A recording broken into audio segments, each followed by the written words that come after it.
Okay, आज हम बात करेंगे कि जो हमारे पास पैरेलल स्केड्यूल्स होते हैं उनकी कितनी सीरियल फॉर्म्स अवेलेबल होती हैं, और अगर हमारे पास एक पैरेलल स्केड्यूल अवेलेबल है तो क्या वो पैरेलल स्केड्यूल सीरियलाइजेबल है। ठीक है, अगर वो सीरियलाइजेबल है दैट मीन्स वो कंसिस्टेंट है। अगर हम उसको सीरियल में कन्वर्ट नहीं कर सकते तो इसका मतलब ये है कि हमारा वो पैरेलल स्केड्यूल कोई ना कोई प्रॉब्लम क्रिएट कर देगा। तो आपके पास अगर लेट्स सपोज 3 ट्रांजैक्शंस हैं तो पैरेलल में लेट्स सपोज वो T1, T2, T3 आपने कुछ लिखा हुआ है, इसकी स्केड्यूल लिखा हुआ है। सीरियल में उसकी ये 6 फॉर्म्स अवेलेबल हैं कि पहले T1 परफॉर्म हो, फिर T2, फिर T3, इस तरह से बाकी 6 फॉर्म्स अवेलेबल हैं। तो अगर आपके पास 3 ट्रांजैक्शंस हैं तो उसके 3 फैक्टोरियल सीरियल स्केड्यूल्स बनते हैं, और अगर यहाँ पर आपके पास लेट्स सपोज n ट्रांजैक्शंस होंगी तो फिर वो n फैक्टोरियल हो जाएगा। कोई भी स्केड्यूल आपके पास आता है पैरेलल तो उसको आप चेक करते हैं कि वो कॉन्फ्लिक्ट सीरियलाइजेबल है। अगर ये कॉन्फ्लिक्ट सीरियलाइजेबल होगा तो यस ये सीरियलाइजेबल है, अगर नहीं तो हम उसको व्यू सीरियलाइजेबल चेक करते हैं। अगर वो व्यू सीरियलाइजेबल है तो yes serialisable, otherwise not serialisable या नॉन सीरियलाइजेबल। ये कॉन्फ्लिक्ट सीरियलाइजेबल और व्यू सीरियलाइजेबल क्या होता है अभी हम डिस्कस करते हैं। तो सबसे पहले कॉन्फ्लिक्ट सीरियलाइजेबल की बात कर लेते हैं। उससे पहले हम बात करेंगे कि हमारे पास कॉन्फ्लिक्ट पेयर्स कौन कौन से होते हैं। तो आपके पास जब भी रीड ऑफ ए आता है तो उसके अगेंस्ट एक कॉन्फ्लिक्ट पेयर आ सकता है, वो ये है कि दूसरी ट्रांजैक्शन राइट ऑफ ए कर रही हो, और अगर ट्रांजैक्शन T1 ने राइट ऑफ ए किया है तो उसके अगेंस्ट ये 2 कॉन्फ्लिक्ट पेयर्स अवेलेबल होते हैं जिनकी बेस पर आपके पास इश्यूज जनरेट हो सकते हैं। तो आपके पास ये 3 टोटल कॉन्फ्लिक्ट पेयर्स होते हैं और इनको आप कंसिडर करते हैं जब आप कॉन्फ्लिक्ट सीरियलाइजेबल चीज़ों को सॉल्व कर रहे होते हैं। आपके पास एक स्केड्यूल गिवन है और आपसे पूछा जा रहा है क्या ये कॉन्फ्लिक्ट सीरियलाइजेबल है। तो आप इस पैरेलल स्केड्यूल को चेक करने के लिए कि कॉन्फ्लिक्ट सीरियलाइजेबल है या नहीं है, आप इसका एक प्रेसिडेंस ग्राफ बनाते हैं, और जब भी आप ग्राफ बनाते हैं तो उन ट्रांजैक्शंस को आप एज नोट कंसिडर करते हैं। और ग्राफ आप किस तरह से बिल्ड करते हैं, सबसे पहले आप यहाँ पर देखेंगे आपके पास T1 में लिखा हुआ है आर ऑफ ए। जो रीड है उसका कॉन्फ्लिक्ट पेयर होता है राइट, खाली राइट उसका कॉन्फ्लिक्ट पेयर होता है। तो आपने ट्रांजैक्शन T1 के अलावा देखना है कि T2 या T3 में राइट ऑफ ए अवेलेबल तो नहीं है। तो यहाँ पर ना T2 में राइट ऑफ ए है ना T3 में राइट ऑफ ए है, तो आपके पास ये कोई कॉन्फ्लिक्ट यहाँ पर रीड ऑफ ए के अगेंस्ट एग्जिस्ट नहीं करता। दूसरा आ जाता है T2 का आर ऑफ ए। तो जो आर ऑफ ए है इसके अगेंस्ट अगेन राइट ऑफ ए होता है, तो यहाँ पर T1 में राइट ऑफ ए अवेलेबल है। तो अगर T1 में अवेलेबल है तो जो आपका कॉन्फ्लिक्ट है वो किस तरह से बन रहा है, T2 से T1 की तरफ। तो आप एक एरो जनरेट करेंगे T2 से T1 की तरफ। इसके बाद नेक्स्ट है read of B. Read of B का ऑपोजिट बनता है राइट ऑफ बी। तो राइट ऑफ बी हमारे पास यहाँ पे T2 में अवेलेबल है, तो हमारे पास T3 से T2 की तरफ एक एरो जनरेट हो जाएगा। इसके बाद आपके पास आ जाता है write of A. Write of A का ऑपोजिट होगा read of A and write of A. आपके पास 2 कॉन्फ्लिक्ट्स आएंगे राइट के अगेंस्ट, रीड एंड राइट दोनों। आप प्रीवियस को नहीं देखते, इसके नीचे वाले टाइम स्टैम्प को आप नोट करेंगे। तो राइट ऑफ ए के अगेंस्ट आपके पास रीड ऑफ ए या राइट ऑफ ए कहीं अवेलेबल है T2 T1 में, नहीं अवेलेबल। ठीक है, इसके बाद रीड ऑफ सी के अगेंस्ट क्या आता है, राइट ऑफ सी। तो आपके पास यहाँ पे राइट ऑफ सी अवेलेबल है, तो T2 से आपने एरो लगाना है T1 की तरफ, जो कि ऑलरेडी अगर एरो मौजूद है तो आप उसको रिपीट नहीं करेंगे। फिर रीड ऑफ बी के अगेंस्ट राइट ऑफ बी होता है, नहीं अवेलेबल। राइट ऑफ बी के अगेंस्ट रीड ऑफ बी भी होता है और राइट ऑफ बी भी होता है, नहीं अवेलेबल। और राइट ऑफ सी के अगेंस्ट आगे आपके पास कुछ भी अवेलेबल नहीं है। तो आपके पास कुछ इस तरह का प्रेसिडेंस ग्राफ जो है वो बिल्ट हुआ है। अब आपके पास ये प्रेसिडेंस ग्राफ है। अगर आपके ग्राफ में कोई लूप नहीं है, दैट मीन्स अगर आप एक नोड से स्टार्ट हो और उसी नोड पर वापस आ सकें तो वो लूप होता है। अगर आपके ग्राफ में कोई लूप नहीं है तो दैट मीन्स ये कॉन्फ्लिक्ट सीरियलाइजेबल है। ये जो आपके पास स्केड्यूल है इसको हम सीरियल में कन्वर्ट कर सकते हैं और इसमें कोई कंसिस्टेंसी का इशू नहीं है। ये कॉन्फ्लिक्ट सीरियलाइजेबल है, दैट मीन्स ये सीरियलाइजेबल है और ये कंसिस्टेंट है। अब इसका कौन सा स्केड्यूल, सीरियल स्केड्यूल ऐसा है जो इस पैरेलल स्केड्यूल के इक्वल है, तो इसको डिटेक्ट करने के लिए हम क्या करते हैं, इस ग्राफ को जरा गौर से देखें। तो आपके पास आपने चेक करना है, ये वही ग्राफ है। इस ग्राफ में जो कौन सी नोड ऐसी है जिसकी इन डिग्री 0 है, तो आपके पास T3 की इन डिग्री 0 है, तो सबसे पहले T3 इंप्लीमेंट होगा। अब आप इस T3 को रिमूव कर दें तो आपके पास ये ग्राफ रह जाएगा। इसके बाद जो इन डिग्री है वो T2 की 0 है, इसको आप T2 यहाँ मेंशन कर दें और फिर आप T1 मेंशन कर दें। तो आपके पास T3 पहले इंप्लीमेंट होगा, फिर T2 इंप्लीमेंट होगा, फिर T1 इंप्लीमेंट होगा। चाहे इंप्लीमेंटेशन इस तरतीब से हो या इस स्केड्यूल की हेल्प से हो, दोनों चीज़ें बराबर हैं। अगर आपको दो स्केड्यूल्स गिवन हो, एक पैरेलल हो और एक सीरियल और मे बी ना सीरियल हो, तो आपको पूछा जाए कि ये कॉन्फ्लिक्ट इक्विवेलेंट है कि नहीं है, ठीक है।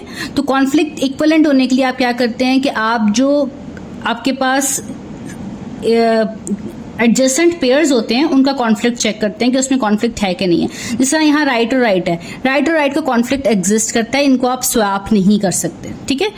अगर यहाँ पे हम देखें रीड और रीड, तो रीड और रीड का कोई कॉन्फ्लिक्ट नहीं होता, इनको आप स्वैप कर सकते हैं। तो अगर आप ये रीड ऑफ ए नीचे ले आए और ये रीड ऑफ ए पहले ले आए तो इससे कोई फर्क नहीं पड़ेगा। तो आप स्वैप करके अगर उसको दूसरे स्केड्यूल के इक्वल बना देते हैं तो दैट मीन्स वो कॉन्फ्लिक्ट इक्विवेलेंट स्केड्यूल्स हैं।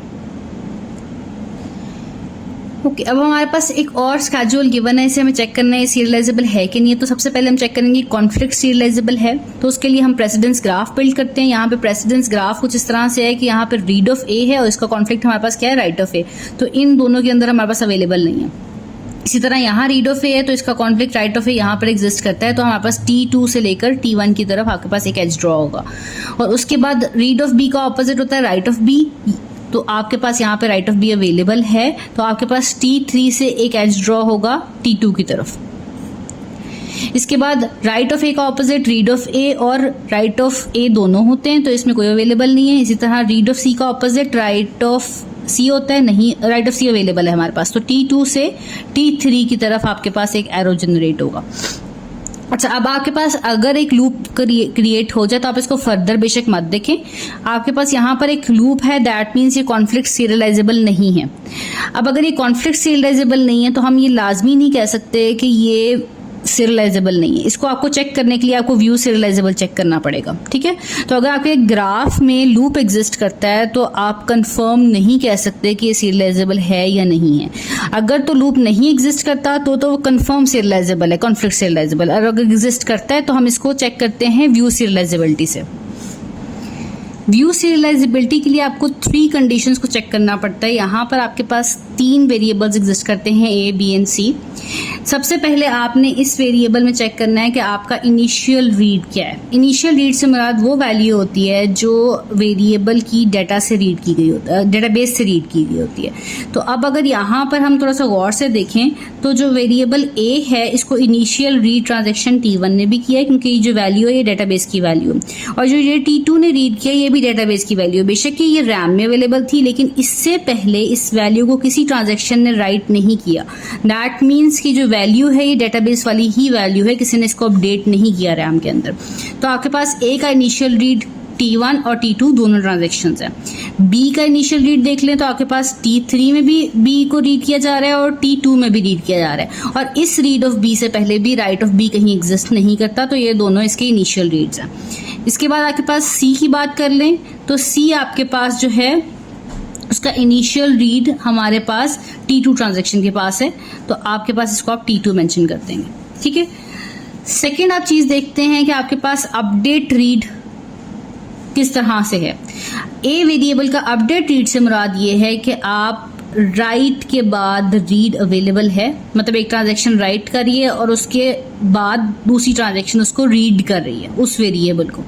तो अगर हम यहाँ पर देखें तो A वेरिएबल को जब राइट किया जा रहा है, यहाँ पे कोई A वेरिएबल यहाँ राइट किया जा रहा है, ठीक है, राइट किया जा रहा है A वेरिएबल को, तो इसके बाद रीड ऑफ A परफॉर्म हुआ है, T2 या T3 ने किया है, नहीं किया, तो इसके पास अपडेट रीड नहीं है।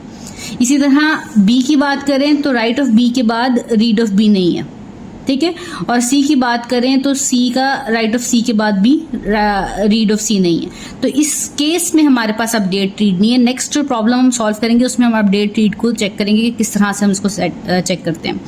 तो आपके पास व्यू सीरियलाइजेबिलिटी के लिए आप दूसरी चीज चेक करते हो अपडेट रीड, और आखिरी चीज आप चेक करते हो फाइनल राइट। फाइनल राइट से मुराद ये है कि इस वेरिएबल को कौन सी ट्रांजैक्शन ने एंड पर राइट किया था। तो यहाँ पर A वेरिएबल को एंड पर जो राइट किया वो T1 ने राइट किया है, B को राइट किया T2 ने, और C को राइट किया T3 ने।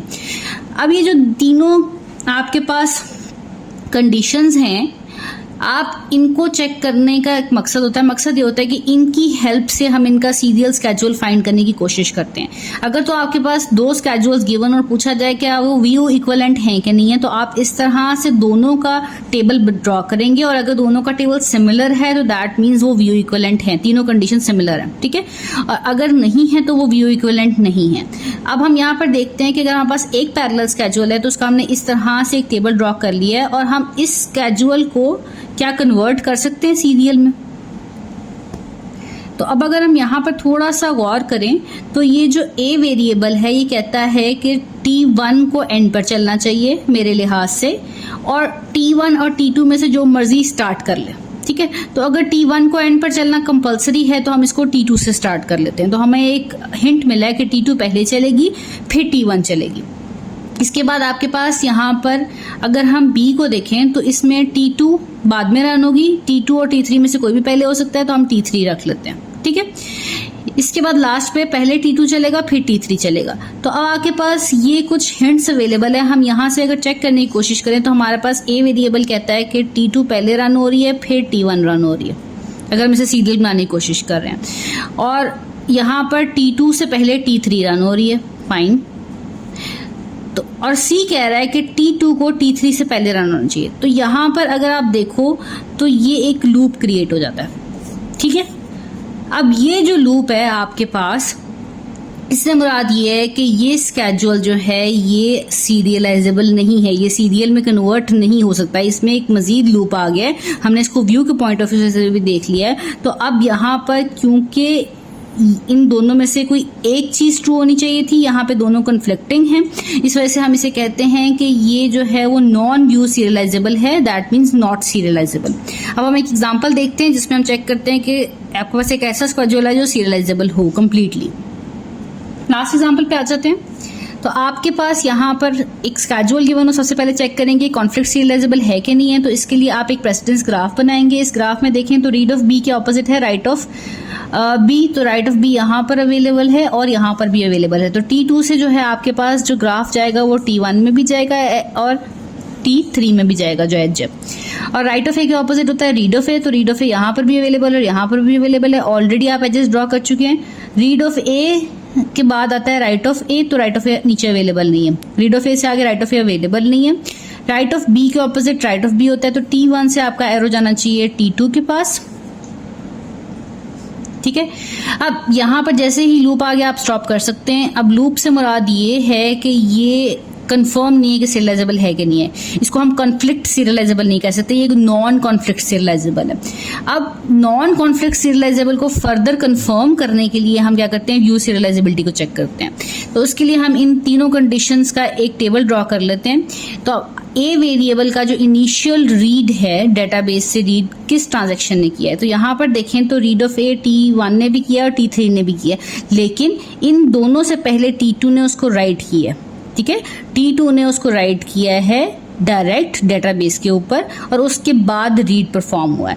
तो यहाँ पर ये जो रीड है ये डेटाबेस वाला रीड नहीं है, ठीक है। ये जो आपके पास रैम ने अपडेटेड वैल्यू, आप रैम से रीड कर रहे हो अपडेटेड वैल्यू को, ठीक है। तो अब यहाँ पर इनिशियल रीड को हम क्रॉस कर देंगे। इसी तरह बी वेरिएबल को देखें तो इसका इनिशियल रीड हमारे पास T2 के पास है। अपडेट रीड क्या होता है, अगर हम आप अपडेट रीड को थोड़ा सा गौर से देखें तो अब यहाँ पर अपडेट रीड से मुराद ये था कि राइट के बाद रीड हो। तो अगर हम ए की बात करें तो ए को राइट करा T2 और उसके बाद T1 उसको रीड करा, तो हमने एक हिंट अपने लिए लिख ली है कि इस तरह से कुछ ऑपरेशन परफॉर्म हो रहा है, अपडेट रीड का ऑपरेशन, ठीक है। और दूसरा अपडेट रीड का जो प्रॉब्लम आ रहा है वो T2 से T3 में आ रहा है। अब ये जो अपडेट रीड यहाँ पर जिस तरह से है as it is serial schedule में भी इसको इम्प्लीमेंट होना मस्ट है, ठीक है। दैट मीन्स T2 का T1 से पहले परफॉर्म होना मस्ट है और T2 का T3 से भी पहले परफॉर्म होना मस्ट है, तभी उसको हम सीरियल में कन्वर्ट कर सकते हैं। अब इसके बाद यहाँ पर बी वेरिएबल देखें तो बी वेरिएबल का राइट ऑफ बी के बाद रीड ऑफ बी नहीं है, तो इसमें कोई अपडेट रीड नहीं है। फाइनल राइट की बात करें तो ए वेरिएबल को T2 ने राइट किया फाइनली और बी वेरिएबल को T3 ने राइट किया। अब हम इन हिंट्स की हेल्प से चेक करते हैं क्या इसको हम सीरियल में कन्वर्ट कर सकते हैं। तो हमें जो ए वेरिएबल है वो कहता है कि हर सूरत हाल में T2 को एंड पे परफॉर्म होना चाहिए, और जो अपडेट रीड है वो कहता है कि T2 के बाद जो मर्जी परफॉर्म हो जाए। ठीक है, तो हम यहाँ पर एक ही चीज कंफर्म कह सकते हैं कि T2 को परफॉर्म होना चाहिए। और बी वेरिएबल की बात करें तो कहता है T2 पहले परफॉर्म होगी, T3 बाद में परफॉर्म होगी। तो यहाँ पर इस तरह से इन्होंने बना दिया है। अब ये T2, T1 और T3 से पहले परफॉर्म होना मस्ट है, तो आप इन दोनों को अगर कंबाइन करें तो T2 सबसे पहले परफॉर्म हो रहा है। ठीक है, और T3 इसके मुताबिक सबसे एंड पर परफॉर्म होना चाहिए। तो T1, क्योंकि हमारे पास पहला जो अपडेट रीड था वो T1 था, उसको हम ज़्यादा प्रेफरेंस देंगे। तो T2 के बाद T1 का परफॉर्म होना मस्ट है। ठीक है, उसके बाद फिर हम T3 परफॉर्म कर देंगे। तो ये वो स्केड्यूल है जो सीरियली कन्वर्ट हो सकता है। इसका एक और स्केड्यूल भी बन सकता है कि हम T2 पहले करें, T3 करें और फिर T1 करें। ये भी इसका पॉसिबल स्केड्यूल है। याद रखिएगा कि एक पैरेलल स्केड्यूल के पॉसिबल मल्टीपल सीरियल स्केड्यूल्स हो सकते हैं। ठीक है, अब इसको हम सीरियल में कन्वर्ट कर सकते हैं। दैट मीन्स ये व्यू सीरियलाइजेबल है। ठीक है, that is it. Thank you so much.